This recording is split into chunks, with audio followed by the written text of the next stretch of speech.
पूरी ईमानदारी का सौदा था साहब। मैंने कोई सुपारी पारी नहीं उठाई साहब, और नहीं कोई लूटपाट किया। पार्टी का नाम बता। छोड़ो ना साहब।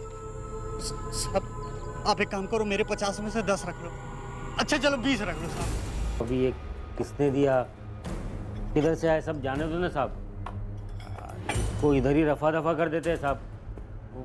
मैं तो इस सबको पिघला देता हूँ साहब। आप अपना शेयर बोलो ना साहब। रामनाथ दीक्षित,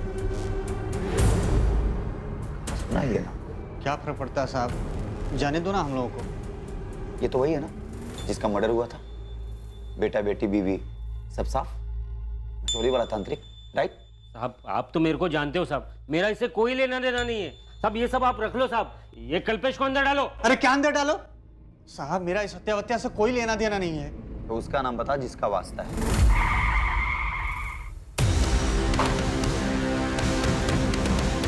देखा साहब, एवं एक छोटी सी कल्पेश की टिप ने कहां से कहां पहुंचा दिया। साहब रवि रवि नाम है उसका।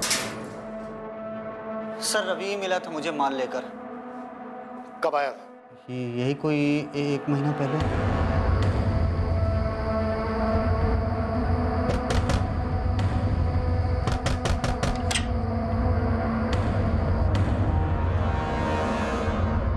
ये देख, ये बेच ले। इतना माल आया कहाँ से? तुझे उससे क्या, कम से कम 7-8 लाख के तो होंगे। अबे नहीं बे, 7-8 लाख के नहीं है। फिर कितने के होंगे? अब यार ये तो जौहरी बताएगा ना, जितनी कीमत होती है उससे कम ही मिलता है। इनका हिसाब किताब तो तुझे पता ही है। पर भाई जो भी कीमत लगे, मेरा कमीशन फिक्स्ड है 50। ठीक है, तो डील तो करा दे, अपना कमीशन रख लेना। लेकिन हाँ, मेरी हरी झंडी मिलने के बाद ही माल निकालना। रवि को मैं काफ़ी सालों से जानता हूँ। उसे पता कि मैं चोरी का सामान बेचता हूँ, इसलिए वो माल लेकर मेरे पास आया था। ये रवि है कौन? किसी गिरोह का है? नहीं साहब, वैसे तो ये सीधे काम में है।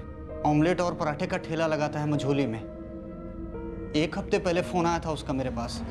हाँ कल्पेश, माल भेज दे तुरंत। अरे हरी झंडी है। हाँ हो जाएगा।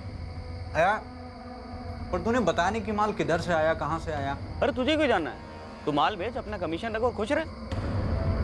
जुल्म अपना दिमाग लगा रहा है। तेरे रवि मझोली में कब और कहाँ ठेला लगाता है? साहब ये शाम 5 बजे से लेकर रात के 2 बजे तक, हाईवे के पास सर्विस रोड पर।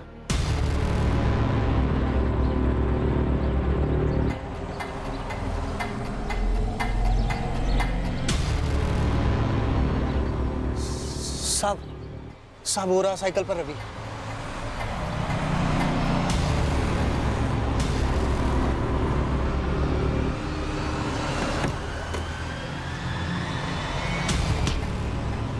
रामनाथ दीक्षित, नाम तो सुना ही होगा।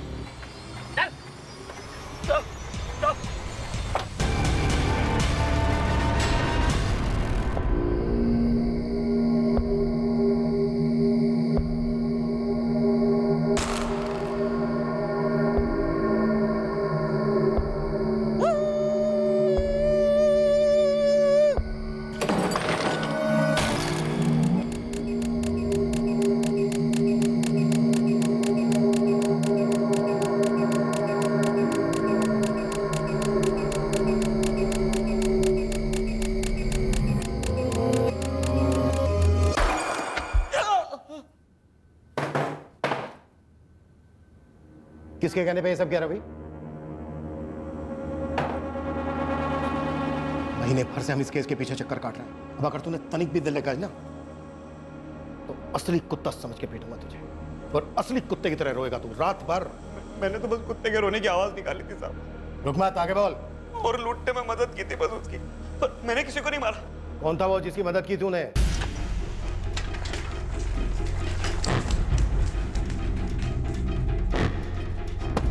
धीरज, धीरज, पुलिस को वो बंदा मिल गया है जिसने गुरुजी के जेवर बेचे। क्या क्या बोला वो? क्या हुआ जी? अपना भैया के घर से चोरी हुए जेवर पुलिस ने बरामद किए हैं। थाने बुलाया मुझे। कहीं ये उनकी कोई चाल तो नहीं है? पता नहीं, देख आता हूँ।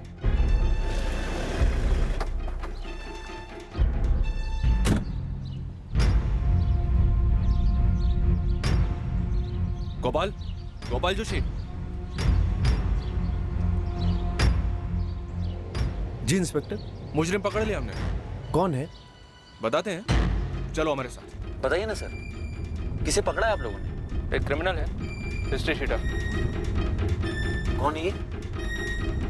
पहले जबलपुर पुलिस ने उसे पकड़ा था पैसों के साथ, जो उसने कुछ जेवर बेचने के बाद कमाए थे बतौर कमीशन। अच्छा, फिर जेवर बरामद हुए और उन जेवर में से चांदी के एक गिलास पर रामनाथ दीक्षित का नाम लिखा हुआ था। फिर ये कल्पेश मजौली में एक बंदे से मिला जिसने कल्पेश को वो जेवर दिए थे बेचने के लिए। रवि नाम है उसका। इस रवि को वो जेवर बेचने के लिए किसने दिए थे? गोपाल जोशी। किसने दिए थे सर? आप मुझसे क्यों पूछ रहे हैं? हमारा अंदाजा इतना भी गलत नहीं था और तेरे ऊपर तो शक हमें पहले से ही था, बस सबूत नहीं था हमारे पास। अब हम तुझसे तोते की तरह सच बुलवाएंगे, फिर तेरी भविष्यवाणी की जाएगी, समझा?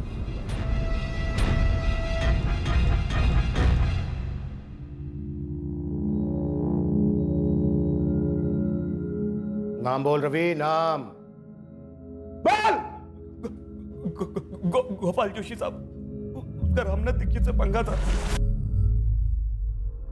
चल गोपाल, अब जल्दी से शुरू हो जाए। शुरू करते अपनी बात। अब अगर तूने 1 मिनट भी देर लगाई तो बहुत तरीके हैं हमारे पास मुंह खुलवाने के। एक से बढ़कर एक यंत्र है हमारे पास।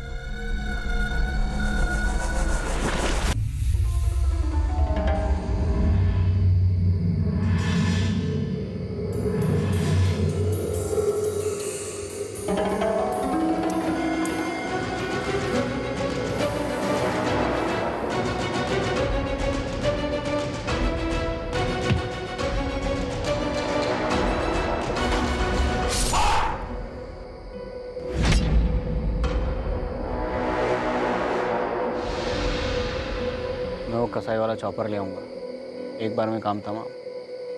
कल रात ही करना हो और कल पूर्णमासी भी है।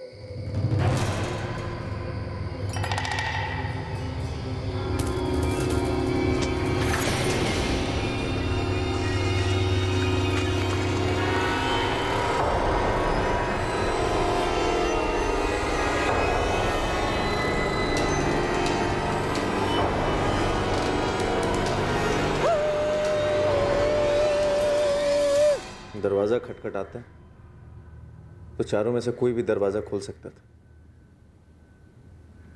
लेकिन मुझे यकीन था कि कुत्ते की रोने की आवाज सुनकर गुरुजी ही दरवाजा खोलेंगे। उन्हें लगता कि कोई अपशगुन होने वाला। नहीं साहब, मैंने किसी को नहीं मारा। मैंने तो बस चोरी में मदद की थी और लाशों को दफनाने में। गायत्री दीक्षित और नेहा दीक्षित की लाशों के साथ जो किया वो किसने किया? बोल गोपाल, सुन रहा हूं मैं, बोल।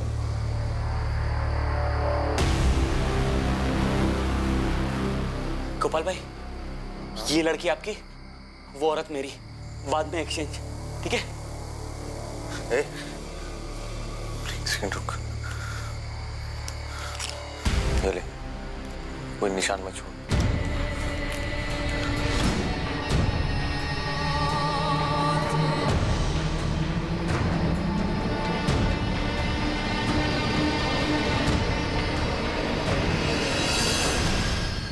इतना सब कुछ तूने उस लाल पोटली के लिए किया, उस यंत्र के लिए? अब अगर तुमने मेरा एक भी भक्त खींचा तो तुम्हारी खैर नहीं, बर्बाद कर दूंगा मैं तुम्हें। पहले मुझसे मेरी विद्या सीखी और अब तुम मेरे ही ग्राहक छीन रहा है। तेरी इतनी हिम्मत!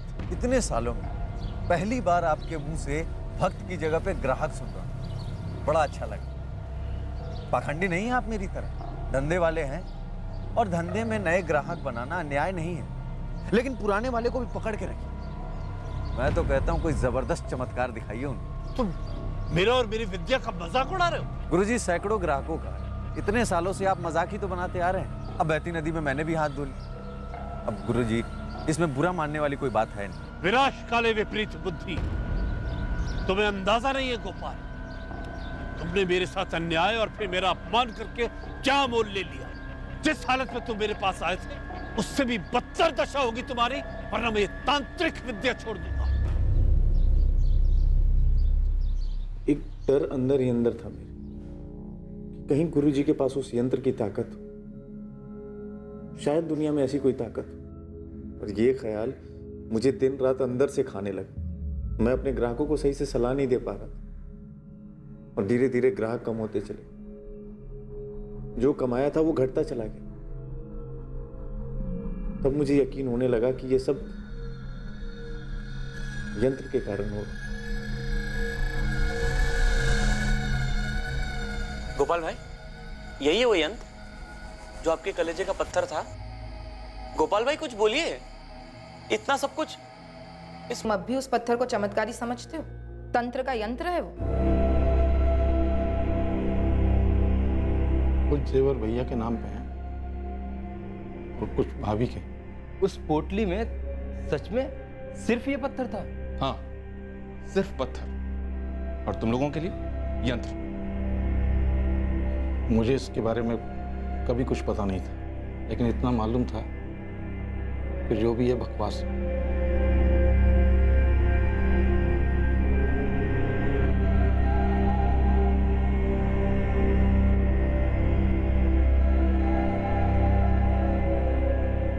गोपाल जोशी और रवि को आईपीसी की धारा 302 के तहत मर्डर, आईपीसी की धारा 376 के तहत रेप और आईपीसी 201 के तहत सबूत मिटाने के चार्जेस पर गिरफ्तार किया गया है। रामनाथ दीक्षित से बदला लेने और उसके यंत्र को हथियाकर उसकी चमत्कारी शक्तियों को खुद पाने की निर्भीकता में गोपाल जोशी ने इन 4 भयंकर हत्याओं को अंजाम दिया था, सिर्फ ये जानने के लिए कि दरअसल कोई यंत्र था ही नहीं, बस एक पत्थर था जिसे एक कपड़े में बांधकर रखा गया था। एक साधारण सा पत्थर। दुनिया में ऐसा कोई नहीं है, कोई भी नहीं है जिसके पास किसी और की जिंदगी में चमत्कार लाने की या हाहाकार मचाने की दैवीय या फिर शैतानी शक्ति हो। अगर हम अपनी जिंदगी बेहतर बनाना चाहते हैं तो हमें और सिर्फ हमें अपने अंदर की पॉजिटिव एनर्जी को बढ़ाना होगा, और इसी की ताकत से हम अपने इरादों को मजबूत कर सकते हैं, अपनी क्षमताओं को बढ़ा सकते हैं और अपनी निराशा को मिटा सकते हैं। जैसे ही हम बाबाओं, तांत्रिकों और भविष्यवक्ताओं की शरण में जाते हैं, हमारा विवेक, हमारे लॉजिकल फैसले लेने की बुद्धि और नजर दोनों धुंधले हो जाते हैं और हम देखते ही देखते इन चमत्कारों के व्यापारियों के गुलाम बनकर रह जाते हैं। दुनिया में सबसे शक्तिशाली ताकत हम खुद हैं। अपनी जिंदगी को बेहतर बनाने की भरपूर ताकत खुद हमारे पास है, लेकिन हम में वो कमजोरी भी है कि हम नकारात्मक शक्तियों के जाल में फंसकर अपने इर्द गिर्द तबाही मचा सकते हैं। जरूरी है कि हम इन नकारात्मक नेगेटिव शक्तियों से सतर्क होकर अपने आप को बचाएं। जीवन सुंदर है, जीवन अमूल्य है। अब मैं अनूप सोनी आपसे विदा लेता हूं, फिर मुलाकात होगी, और हमेशा याद रखें, क्राइम और आपके बीच में सिर्फ इतना फर्क है कि आप कितने सतर्क हैं। सतर्क रहें, सुरक्षित रहें। यंत्र? हाँ, एक लाल पोटली में रखा हुआ था जिसे रामनाथ दीक्षित एक संदूक में रखते थे। तो क्या वो लाल पोटली वहां से गायब है? हाँ, ये खबर हमें उनके चेले धीरज और लक्ष्मण ने दी, तो हम जानना चाहते हैं कि वो दोनों वाकई सच बोल भी रहे हैं या नहीं। ओके मैडम, मैं पता लगाता हूँ, क्योंकि काफी लोग दूर दराज से भी रामनाथ दीक्षित यहाँ आते थे। कोई ना कोई इस पे रोशनी जरूर डालेगा। यहाँ होता था, इधर इसी में रखते थे गुरुजी। साहब हमने कभी पास से नहीं देखा, बस दूर से ही देखा करते थे। सिर्फ गुरुजी ही संदूक खोलते थे, उसके बाद वो अंदर से पोटली निकालते थे, फिर उसके अंदर हाथ डालते थे, ध्यान लगाते थे, साथ में मंत्र पढ़ते थे। साहब वो हमसे कहते थे कि उस पोटली में एक यंत्र है जो सिर्फ और सिर्फ उन्हें चमत्कारी शक्तियाँ देता है, लेकिन वो हमें उस यंत्र को देखने तक नहीं देते थे। अगर वो यंत्र इतना ही खास था कि गोपाल उसे चुराने के लिए इतना खतरनाक रास्ता अपना सकता है, तो तुम दोनों भी तो कर सकते हो।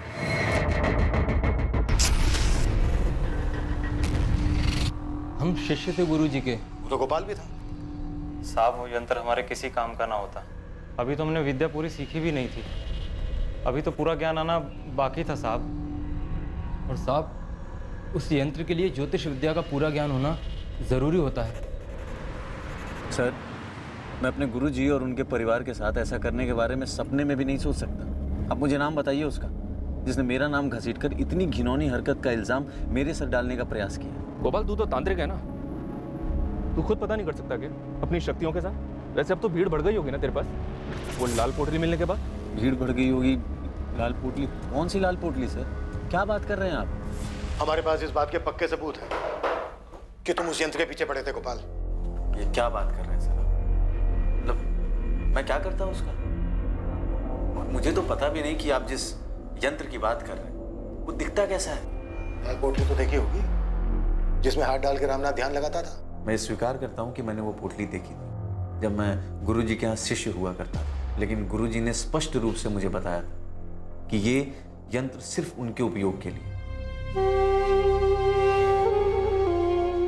जंगल में कड़ी तपस्या करने के बाद उन्हें ये यंत्र प्राप्त हुआ था।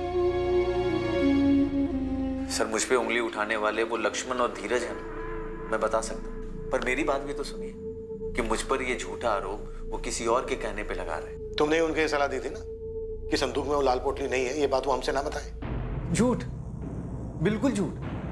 मैंने तो उनको बिल्कुल इसके विपरीत सलाह दी थी।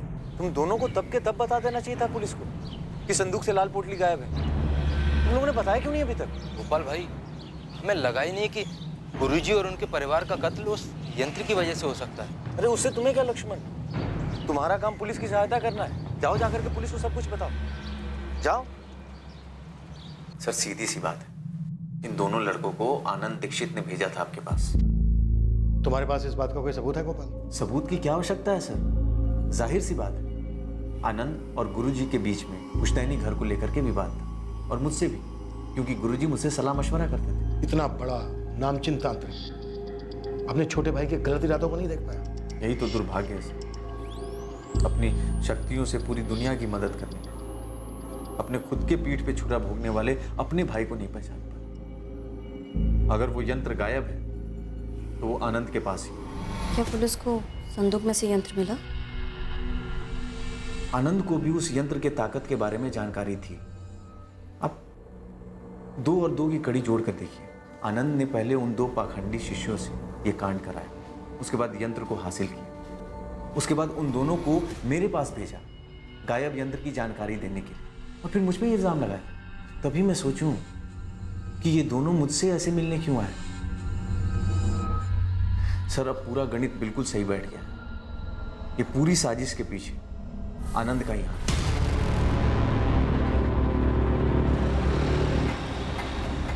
मैडम, ये सूरज गुप्ता काफी डिंगे मार रहा है। ठीक से बताओ गुड्डी, क्या मतलब है तुम्हारा? कैसी डींगे? किशोर दीक्षित और उसके परिवार की ऐसी दर्दनाक मौत पर डिंगे। देखो यार, वो कहते हैं ना कि जैसी करनी वैसी भरनी। अब तुम जानते हो श्रेया तो मेरी गर्लफ्रेंड थी, लेकिन किशोर गलत था। मैंने उसको बोला था कि पीछे हट जा, नहीं हटा, और साले ने मुझ पर हाथ उठाया। हुआ क्या, इस दुनिया से ही हट गया। हिसाब किताब एकदम बराबर हो गया। गुरदीप, तुम्हें लगता है इस सूरज और उसके कॉर्पोरेटर बाप ने मिलकर ही हिसाब किताब पूरा किया होगा? मैडम, कॉर्पोरेटर धर्मेंद्र गुप्ता या फिर उसका बेटा सूरज गुप्ता खुद ये कांड करते ना तो शेख चिल्ली वाला मामला होता, मतलब खुद के ही पैर काट डालते। तो इन दोनों ने नहीं किया? मेरे हिसाब से तो बिल्कुल भी नहीं। हाँ, सुपारी वाला मामला हो सकता है। उस पर कोई खबर? यहाँ मझौली में तो कोई नहीं हो सकता। जबलपुर तक की सुपारी मार्केट छान मारी, अभी तक किसी गिरोह का नाम नहीं आया।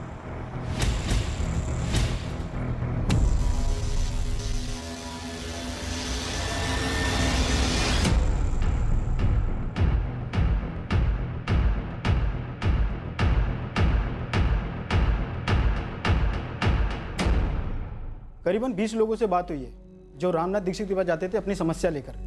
सभी का कहना है कि लाल पोटली तो देखी ही दूर से, लेकिन यंत्र के बारे में किसी को कुछ नहीं मालूम। नथु, इस माधव रघुवंशी के बारे में कुछ पता चला क्या? साहब, वो तो देवदास बना घूम रहा है। मतलब ये प्यार व्यार सच में था क्या?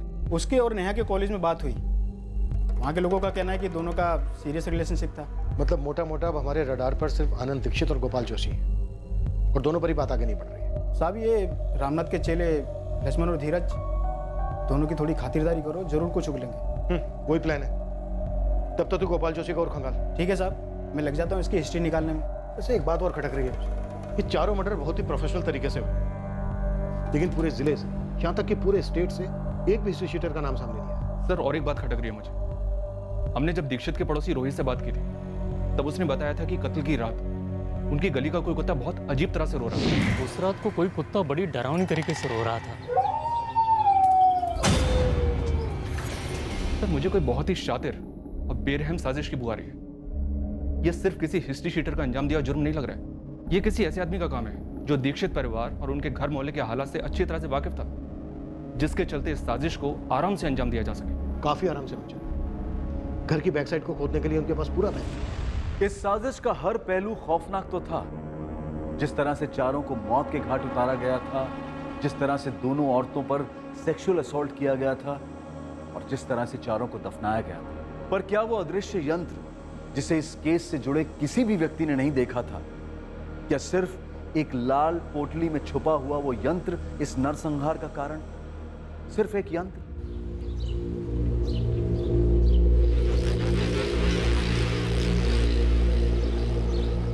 देखिए, लक्ष्मण और धीरज खुद से मुझ पे उंगली नहीं उठाते। कोई है जो उनके कंधे से मुझ पे निशाना साध रहा है। एक बार आप पता तो कीजिए। जी ठीक ठीक।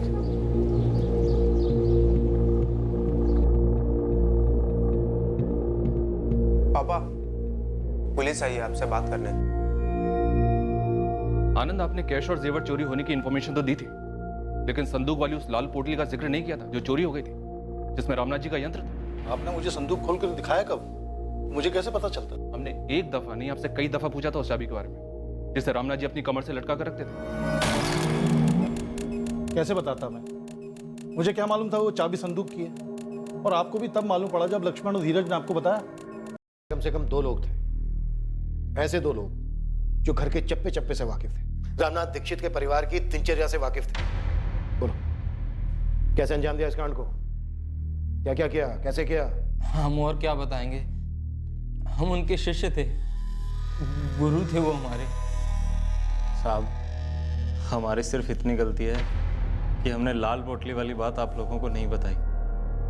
इसके अलावा हमें कुछ नहीं मालूम ये सब किसने किया है। वो आदमी कौन है जिसने तुमसे कहा गोपाल जोशी पर उंगली उठाने के लिए? हमें किसी ने नहीं कहा साहब। और साहब, ये बात सच है, गोपाल भाई ने ही हमें मना किया था आप लोगों को यंत्र वाली बात ना बताएं। 2 घंटे 2 घंटे दे रहा हूं तुम दोनों को, अच्छे से सोच लो।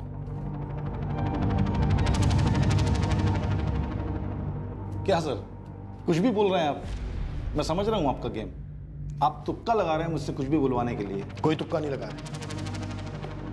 4 मर्डर हुए हैं, तुम्हारे भाई का, भाभी का, भतीजे का, भतीजी का। सर मुझे पता है उस धीरज ने और लक्ष्मण ने आपके कान भरे होंगे मेरे खिलाफ, लेकिन उनकी मनगढ़ंत कहानी से यह साबित नहीं हो जाता कि मर्डर मैंने किया है। और रही बात उस यंत्र की, मुझे मालूम पड़ा कि वो चोरी हो गया, लेकिन सर वो लाल पोटली वाला यंत्र हमेशा से उस पर मैं हंसता था। सस्ती नौटंकी के अलावा कुछ भी नहीं था मेरे लिए वो। और अपने भैया को भी मैं कभी कोई चमत्कारी गुरु वुरु नहीं मानता था, एक नंबर का पाखंडी समझता था उनको। सैकड़ों लोग आते थे उनके पास। सर दुखी और परेशान आदमी उम्मीद की हर चौखट पे माथा टेकता है, और मेरे भैया उम्मीद की पुड़िया बना के देने में माहिर थे। और वो पुड़िया थोड़ी देर के लिए लोगों को सुकून देते, सुकून के अलावा कुछ नहीं। और ये जो यंत्र मंत्र है ना, सब ढकोसला था, 1 पैसे की चमत्कारी शक्ति नहीं थी उसमें। तुम मेरी शक्तियों को मानो या न मानो, उससे कोई फर्क नहीं पड़ता मुझे। तुम्हें बस घर का लालच है, उसी की बात करो। लालच नहीं, हक है मेरा। पुश्तैनी मकान है वो। एक तो आप मकान छोड़कर अपनी ये पाखंड की विद्या सीखने चले गए, और दूसरे उस मकान की मरम्मत के लिए पानी की तरह पैसा बहाया मैंने।